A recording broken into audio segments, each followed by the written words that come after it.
Good morning. Thank you to everybody out there listening and tuning in. This is 99.1 Shap Radio.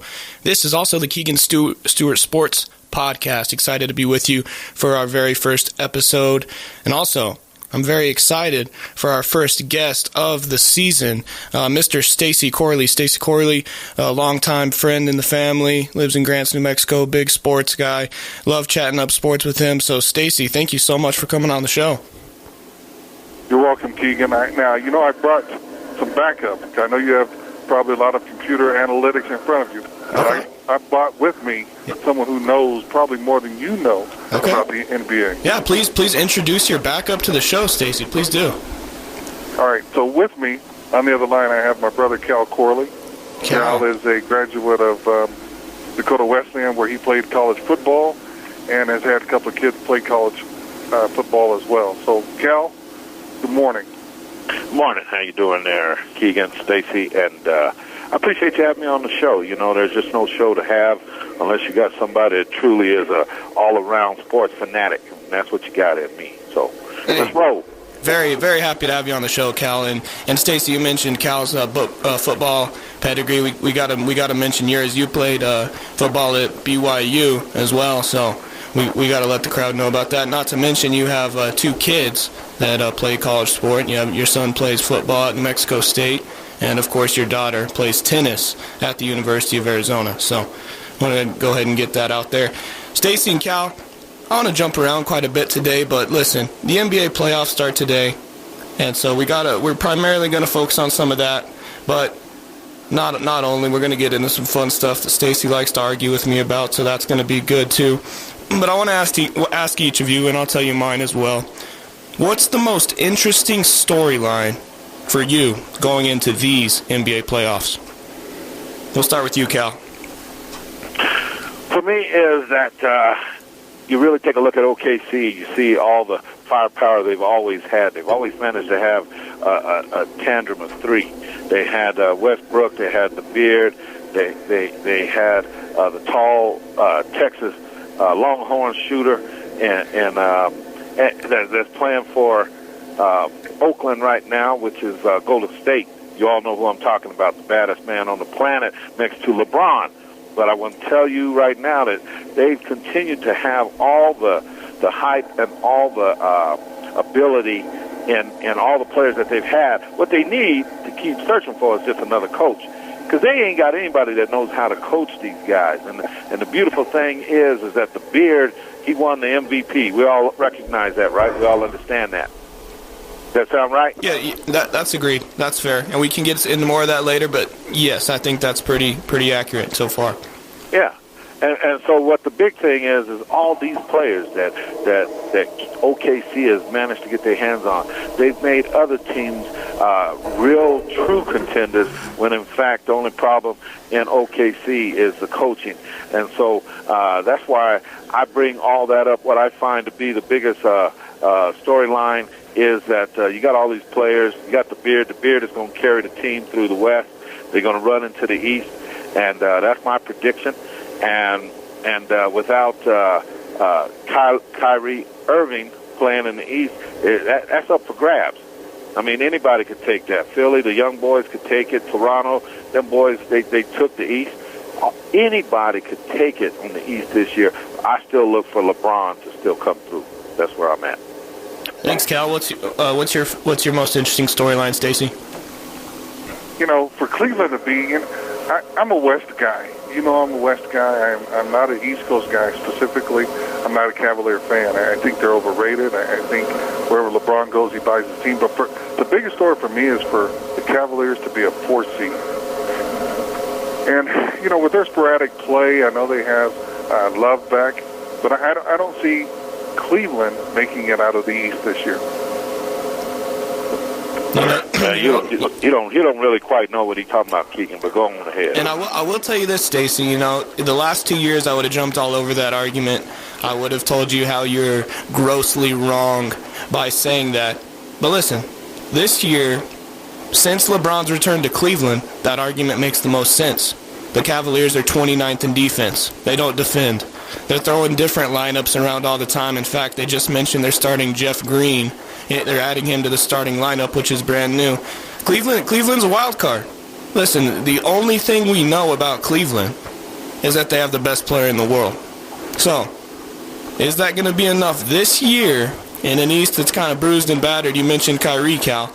Is that going to be enough to ultimately go to the finals? I'm not sure. Listen, I think it is. I think LeBron is at his offensive peak of his powers, and he's going to be able to carry them. But only time will tell. This is the least certain I've ever been about LeBron getting to the finals. And here's what you guys have to understand. LeBron has been to the finals every year I've been in middle school, every year I've been in high school, and every year I've been in college. I'm a junior in college right now. Come on, how incredible is that? Man, that's incredible. How old are you, young buck? I'm 21 years old. Man. Yeah, 21 years old. 21 years old. See, and then you got this other guy on the phone who you gave all them accolades to earlier, which is Stacey. And I'm going to tell you, he doesn't really quite understand the NBA. All he does is become a hater each and every year as LeBron continues to show up in the finals. Okay. And how are you going to have the greatest man on the planet not show up in the finals? No matter where he's been, no matter what he's done, and you still a hater? No, man, you don't get it. Here's the deal. I think at the end of the day, we all have to agree that every team that he's made, or the teams lately in his career, have been made teams. Now, you asked me for what my opinion of the biggest story is. You're right. He's been in the playoffs for the last decade, but he's not going to make the playoffs this year, and that's going to be a big story. It's going to be a different face. You know, and as far as the West is concerned, I have my concerns about Golden State. Yeah. You know, Golden State rains threes with Durant.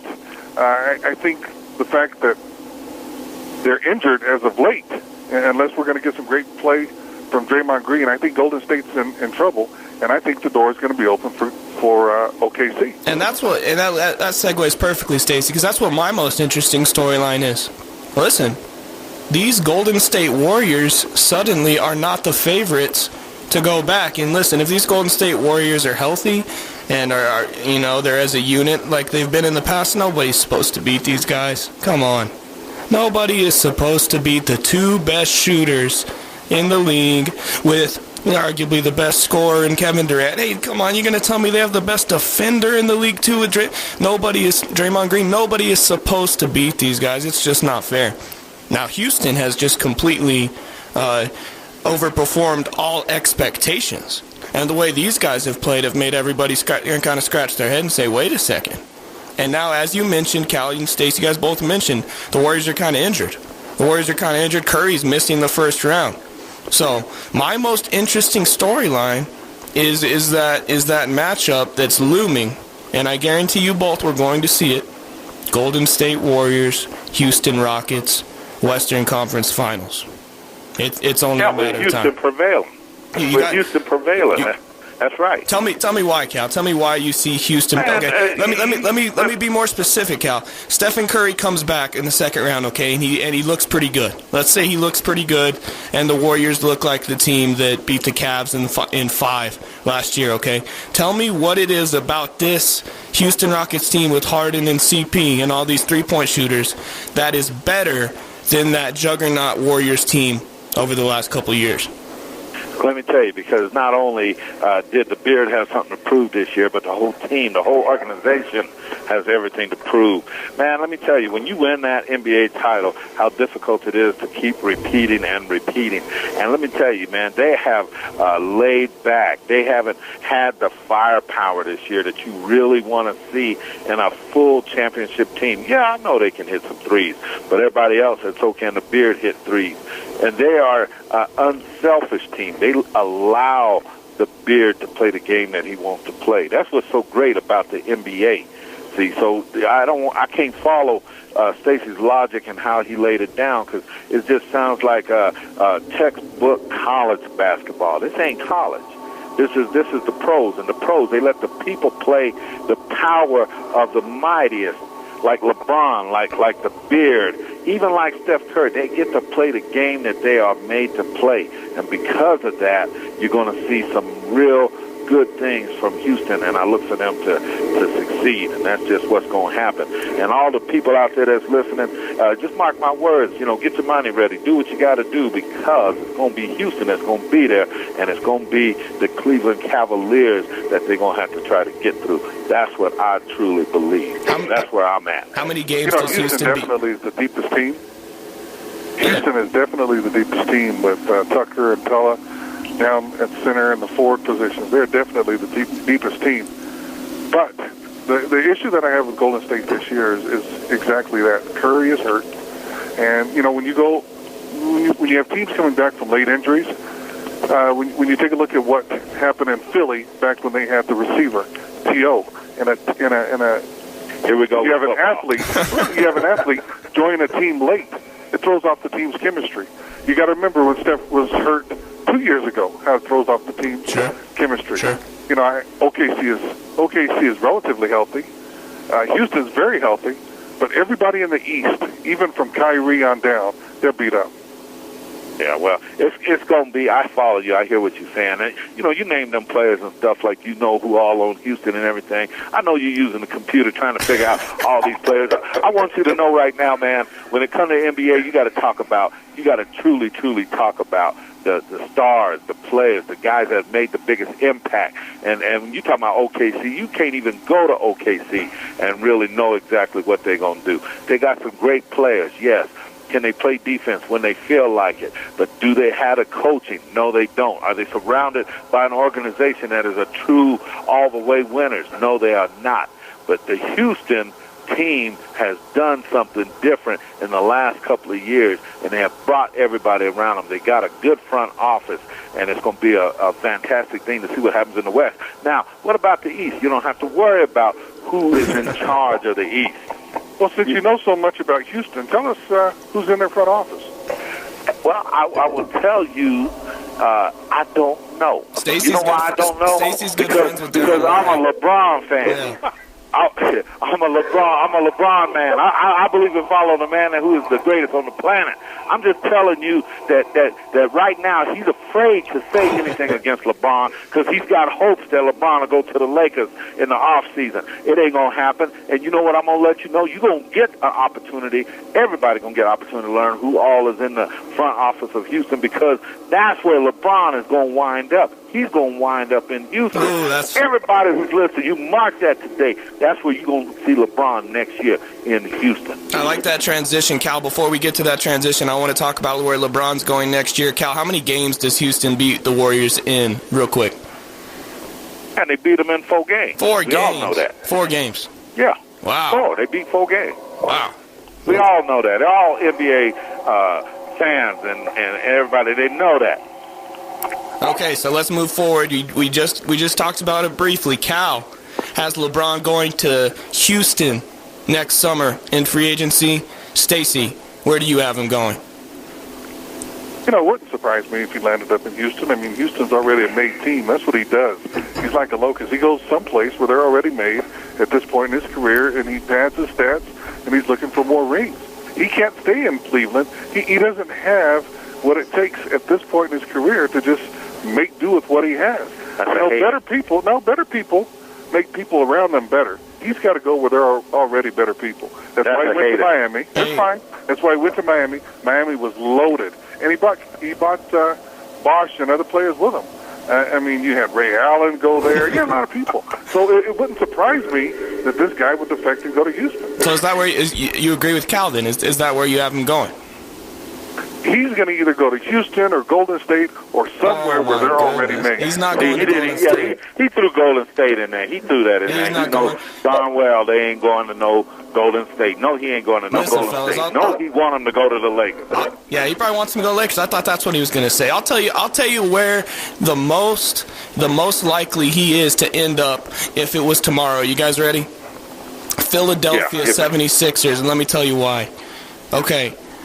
And I'll tell you why this is better than Houston. And Stacey's partly right with his unfair criticisms of LeBron with this area. Look, if he goes to Houston, he is welcoming the same kind of criticism that all of us gave to Kevin Durant. Just open door. Hey, you tell me the same thing that everyone said about Kevin Durant. go to the best team, go join the best. No, I don't like that. Listen, Philly gives him an opportunity to do something where he cannot do at other places, and that is age gracefully. Look, Ben Simmons is going to be an animal in this league, and we've already seen what Joel Embiid can do. Listen, they've already got some shooters there. They're going to add some more pieces. LeBron can go to Philly, and in the next 4 and 5 years, if he starts aging, we've seen no signs of that yet. If this man starts aging, he can kind of age gracefully. He can kind of say, hey, Embiid, you go carry us tonight. Hey, Simmons, watch. Let me teach you this. You go get us some buckets tonight. And he can kind of just fade back. And you know what? At the same time, while he's fading back, Cal, he's going to be competing for championships. He's going to be getting championships. That's why I had him going to Philly. I respect your show, and I really love listening to it, but I'm going to be the first one to tell you, you almost had me there. But for you to be able to sit here and talk as if he's going to be able to go to Philly, that's just absurd.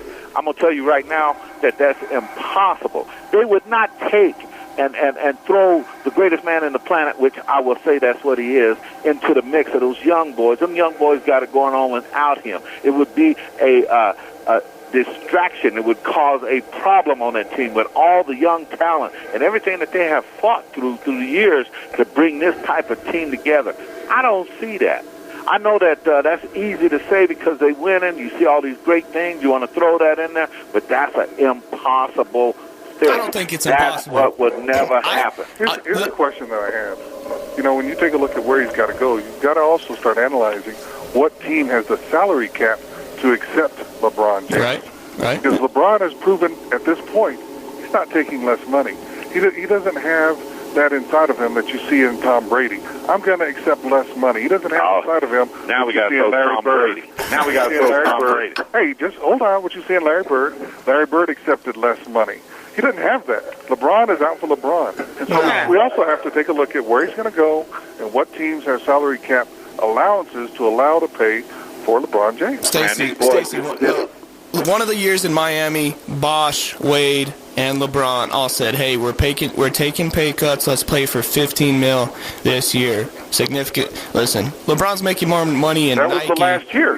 Yeah, that was the last year. That's correct. Yeah, but you said he did not. No, that was the last year. And then right after that, where did LeBron go?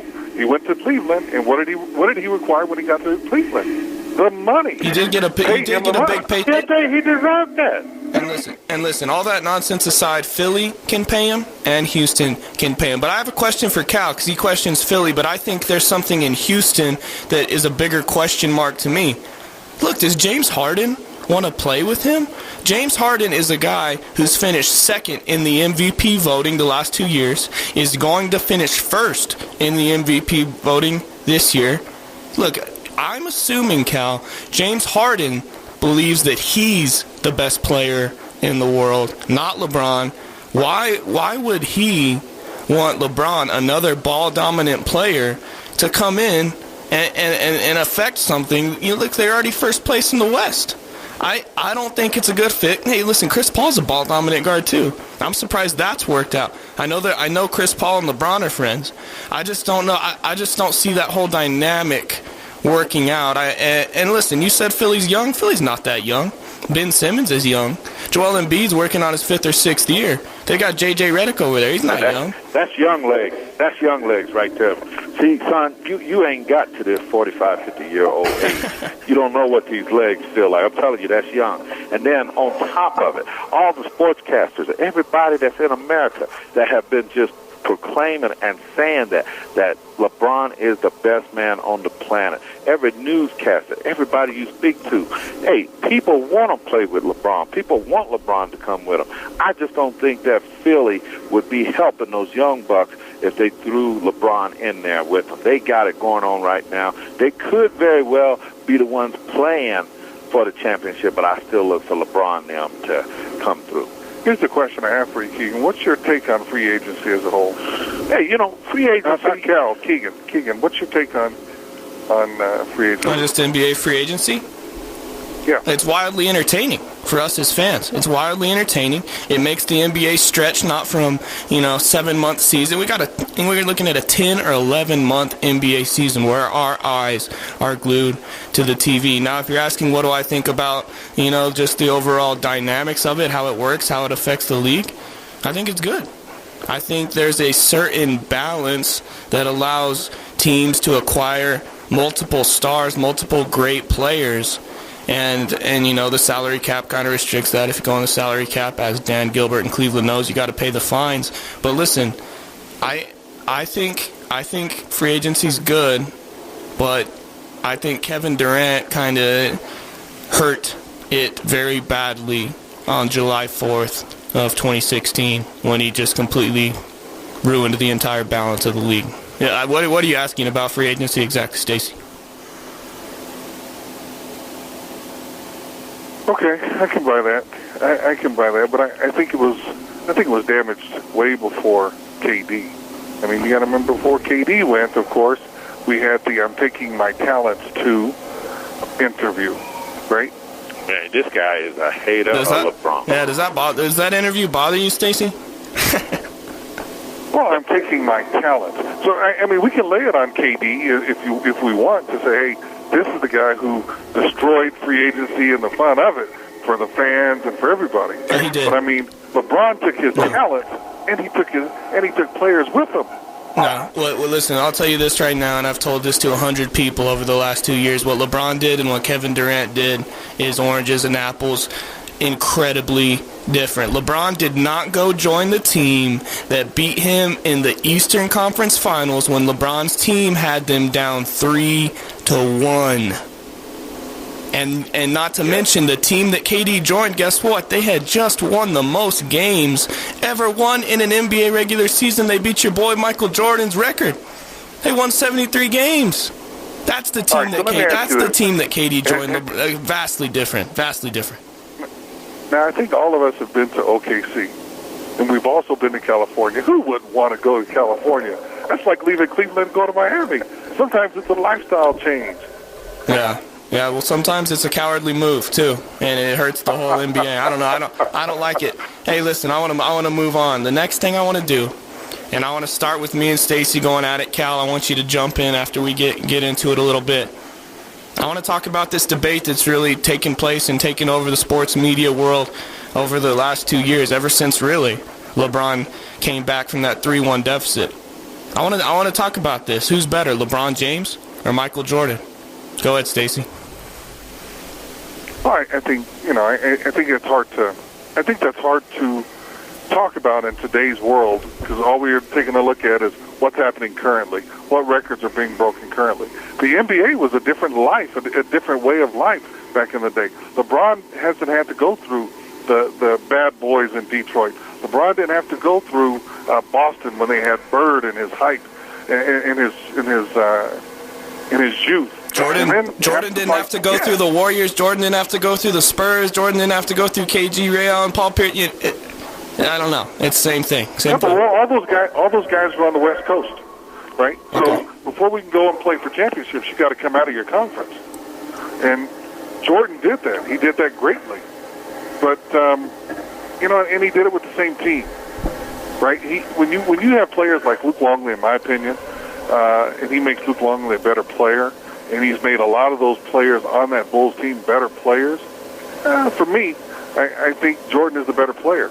I think LeBron can't make anyone around him better. He has to go get somebody else to be better. And that's that's the most wrong thing that you've said since you've been on the show. LeBron makes his teammates better than anybody ever has in the history of the sport. Well, y'all are both talking as if the players that we got today truly match up with the players. Michael Jordan definitely cemented his legacy in time with all that he has done. But I will tell you, just in pointing out a couple of things Stacey said about Larry Bird and different players, and how long did them players play? First of all, it's going to take LeBron to have to play 20 years in order for him to be able to say that, hey, he was the greatest man on the planet. It has nothing to do with 20 years. The game, we all have to agree. We're all intelligent individuals. We all watch the game. We all have to agree the game was different then than it is now. I mean, you go back and you look at the Jordan rule. You look at how guys got checked. You can't check today's players like that. They wouldn't last as long as Bird. I mean, those players were different caliber of players. They were more physical. You got to admit that. Cal, I have a serious. Jordan played in that era. Cal, I have a serious question about what you just inquired about. Listen, you're talking about, man, it took LeBron 20 years to get to those records. Why would that longevity be a negative on his career rather than a positive? Come on, man. I mean, this guy is in year 15.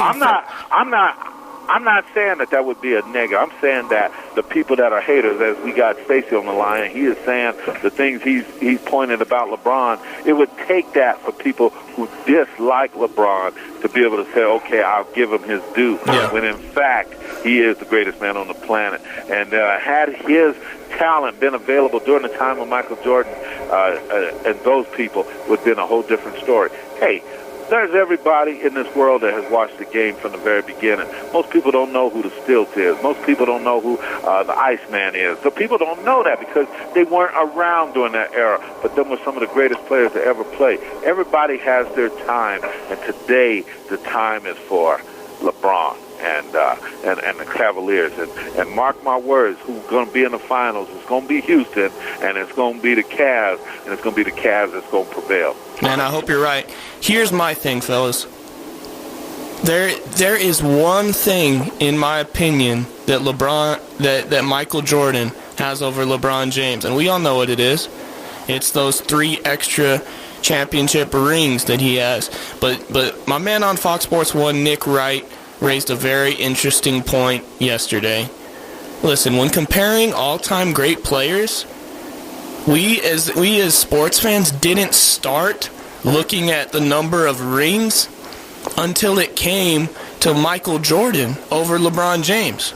Because look, if we're going to do the rings conversation, how about Bill Russell, Stace? How about Robert Horry with 7 rings? Yeah, you bet. Like come on.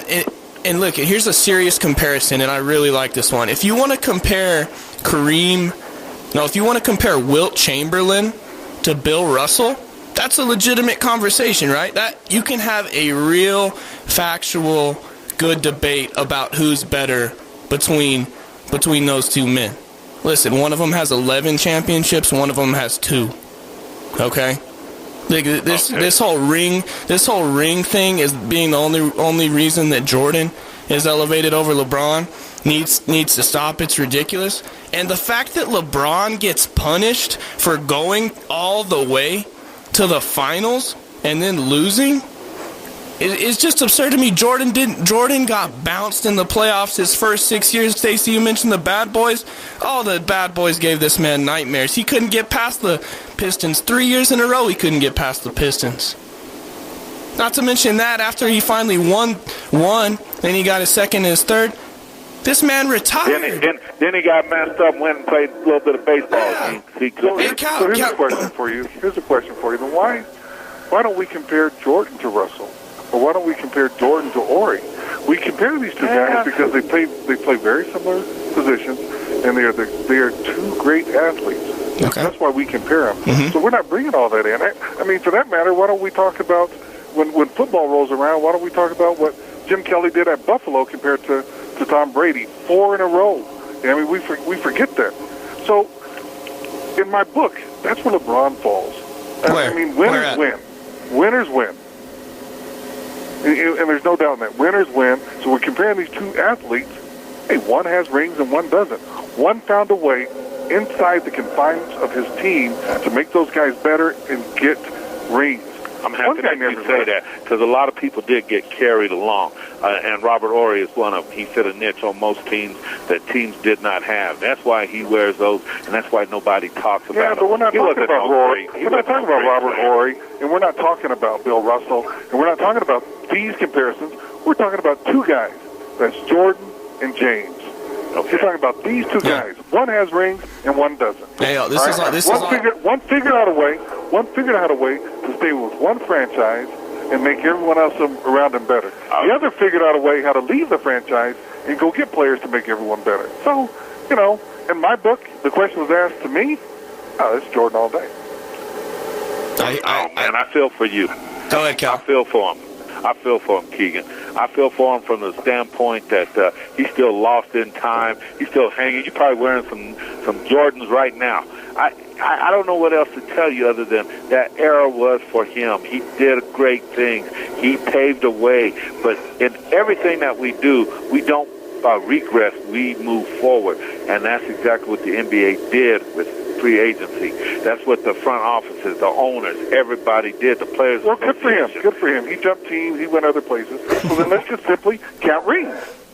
All right, if we're going to compare these two players, and we're not comparing Robert Horry, we're not comparing Parrish, we're not comparing all these guys, we're comparing two guys. I'd be happy to come back. Let's just count the rings. Count those rings with you when the best man on the planet decides he wants to hang them up. Yeah. But I guarantee you he is doing things. You got a 4 seed. Hey, you got a 4 seed rolling into this year's playoffs, and still predicted to win. And if it does, it's going to come at a physical price. Mark my words. Okay, we go. I'm gonna be there. I'm gonna be there. I'm gonna take number one is not playing number 8. Number 1 is not playing number 8 this year, or like he did last year, or the year before. Number 1's not playing number 8 or number 7. He's a 4 seed. So let's take a look at historically what have 4 seeds done in the NBA to win championships. Lay it on me. Tell me. Because this gonna be made this year. We'll see. Listen, he could be the 8 seed. They're going to get there. Okay, he could be the 7 seed. It doesn't matter. If you look at everything that happened to their team this year, it's amazing that they're a 4 seed. LeBron's been incredible. He's arguably the MVP. If Harden didn't lead the Rockets to the season that they've had. I have one question before we kind of move on. Listen, Jordan retired after those first 3. Right? You mentioned he goes play baseball. Listen, I'm kind of on this little theory, looking at history, doing some research, that this man knew that those Rockets were coming. Hakeem Olajuwon, Kenny the Jet. Do you guys think that if Jordan didn't retire, that Olajuwon and them would have beat the Bulls in the finals? I don't. I think Jordan would have had more rings. I mean, you got to take a look at when 23 comes back and he's wearing the number 45 and things are different. We all have to admit it took Michael a while to find his step back, to find that groove back, to find that J back, right? And Michael wasn't without injury. You got to remember he had the devastating injury. 2 years into his career, 3 years into his career. Michael has played against adversity and he's had adversity. LeBron has done nothing but run from problems. Things aren't right in Cleveland, he runs. Things aren't right anymore in Miami, he runs. Let's see what number 4 does. I so hope you don't get him on the Lakers, man. And you trying to hide like he gonna come out next year, Keegan, trying to act like he a Laker fan. I'm so happy that you are a hater and that the whole world realizes that. So it's gonna be that much more painful. It's gonna be painful for you when they win. It's gonna be sickening. So what were you going to say, Cal? You think the Rockets would have won?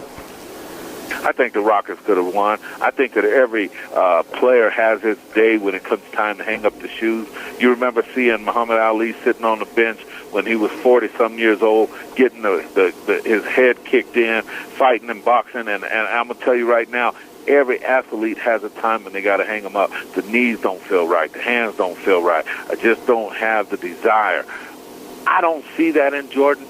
And he played up to the point in his particular era where people were playing about that amount of time playing pro basketball. But things have changed, man. These young kids have evolved, and because of that, you're going to see some long-term play. And it has to take a major injury for these guys to quit. I mean, look at the kid in San Antonio, the point guard. Didn't he have a devastating injury, and he's at the end of his career, and yet he still rehabs and is still playing? No, these kids is different in today's world. They have evolved. So do I think that Houston would have beat them back in that day, back during that time? You bet. They would have got a beat down. Man knew when to quit. He's a very marketable man. He's made his money. He's made his mark in this world, even in the sports world as a whole. So I'm telling you right now that we're going to experience something about King James. That's his name. That's right. King James. You're going to see something different one day. I think Hakeem and them would have won too. Okay, fellas, moving into our last segment here, and this doesn't have to run super long. We can do this pretty quick. I want all of us to go around and listen. I know, Stacey, you're going to wish I gave you a heads up on this so we can get our pins and our Google out. But we're going to go around off top of our head. We're going to say our starting lineup all-time team, okay? So you're going to need, it doesn't have to be position, but you should probably have at least a couple bigs to support your three, perimeter players out there. So I could start out unless one of you guys wants to go first. I'm going to give it to Stacey. I'm going to defer to you, Keegan. All right. I'll start out. So obviously first, I'm running my point guard is going to be Magic Johnson, okay? There you go. So huge point guard. We're going to see him run it. Number two, listen, I want a team that's able to shoot, but that's crazy long and athletic. I'm going to go against my better judgment and a guy against who I'm not a huge fan of, and go ahead and put Kevin Durant at my 2. You're like, what, at the 2? Yes, at the 2. LeBron at the 3. So just go ahead and picture that. My outside perimeter players, Magic, Kevin Durant, and LeBron James. Ridiculous. Okay. I'm going to go ahead and skip to my 5. I want Shaq in his prime. Shaquille O'Neal right there in the thick of his prime. And number 4, I really want to spread the floor, and I want to beat you the way that teams are beating people today. Give me Dirk Nowitzki in his prime. Let's spread it out and shoot it. That team would not get beat. Who's next? Let me go ahead and step in there. You picked a couple of players I would have jumped all on, one of them being Shaq, but I would have at the main top position and all that, I'd have Jabbar. At running the point, I would have Westbrook. I would have LeBron, and I would have KD, and that would be a devastating team. Let's see, is that 4, Cal? Need one more? That's 5. Westbrook, KD, LeBron, Jabbar, and Shaq. Oh, and Shaq, that's right. 5. Yeah, that is a ridiculous team right there. Stacey? Man, that team would walk all over you. You wouldn't even know what to do, man. You'd be out there trying to hack a Shaq. That's what you would be trying to do. I'm telling you, that's a devastating team. Probably so. Stacey's got his pin out, Cal. Well, 1, I would definitely have Magic Johnson, hands down. 2, I would have Michael Jordan. 3, I would have Elgin Baylor. Oh, you dig somebody out. Everybody's got to go get their Google. They got to go get their Google. I'm fine with that. I mean, it's the day of the computer. 4, I would have Kevin Durant. 5, I'd have Shaquille O'Neal. Wow, I like it. Let me ask you this though. You'd take Elgin Baylor over LeBron? I would. Yeah, because he's a LeBron fan. Because he's a hater. That's fair. No, that's fair. Tell Keegan you're a hater. You're a hater, ain't you? No, because I'm not a LeBron fan. That's completely fair, Stacey. You're asking me to build the best team. It is. You're asking me to build the It best is subjective to your opinion. That's fair. Yeah, you left him off. You're not a fan. I understand. I'm not a fan. So Jay, he just throw away. See, you would be in last place. We just need a few more people to put some teams together. I'm just picking guys that win rings. That's all. You can pick them all you want. At the end of the day, he doesn't have rings. Yeah, he's got some rings, and he's going to get some more. There are a lot of players out there that have played for a long time. He's going to get some more. I think that is a great spot to go ahead and conclude and wrap up our show. Stacey Corley, Kaul Corley, I am very thankful for you guys and very glad that you guys were able to come on the show and talk some sports with me today. I had a great time. Hey, man, it was good. Thanks. Look forward to football season. Oh, my goodness, here we go, football. Thanks, Keegan, for the NBA conversation. Absolutely. Hey, you guys have a great day and have a good time watching the playoffs this weekend. Thanks. All right. See you. Bye. This has been the Keegan Stewart Sports Podcast on 99.1 Chap Radio, KLCT-LP, Lubbock, Texas. Had a great time with those guys. Look for my show next week. I'm going to get another guest on the show. We'll see what's going on in the first round of the playoffs, and it's going to be a great time. Thank you very much for listening.